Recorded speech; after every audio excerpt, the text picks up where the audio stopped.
The Tao of Death, an adaptation of the Tao Te Ching, written by Wyatt, narrated by Gia George, music by Gia George.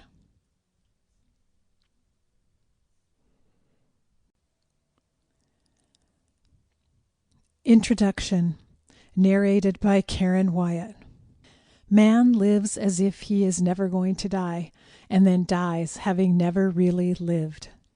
This quote from the Dalai Lama is a sad commentary on modern life. How tragic that our desire to live the best life ends up failing because we ignore the universal and unalterable truth of death. Every living thing ultimately dies. That is an inherent fact on this planet, but somehow over the past century it has been rejected and forgotten, all to the detriment of mankind. Our medical system goes to great expense to preserve and prolong life, and yet most of us don't even enjoy being alive.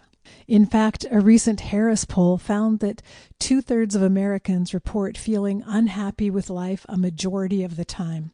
So we long for lives that will never end, but we don't embrace the lives we've been given.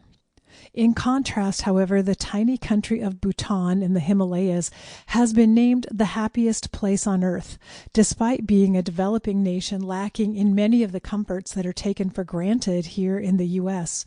An even greater contrast is the fact that most Bhutanese people, as part of their Buddhist tradition, practice a ritual of thinking about death 5 times a day, every day.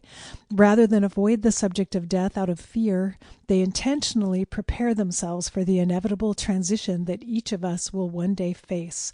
So confronting the fleeting nature of life does not diminish happiness for the Bhutanese and, in fact, may increase the joy they experience on a daily basis. Is there a correlation between thinking about death and finding happiness in life?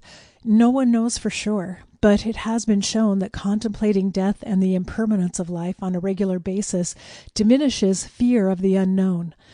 When fear decreases, there is a greater opportunity for the expression of love, joy, and happiness in life. In my own experience as a hospice physician, I found that my fear of death disappeared after spending hours and hours at the bedsides of dying patients. I learned to focus on the things that are most important to me because life is brief and precious. This awareness changed how I lived each moment of my life and brought me incredible joy in the small wonders of existence.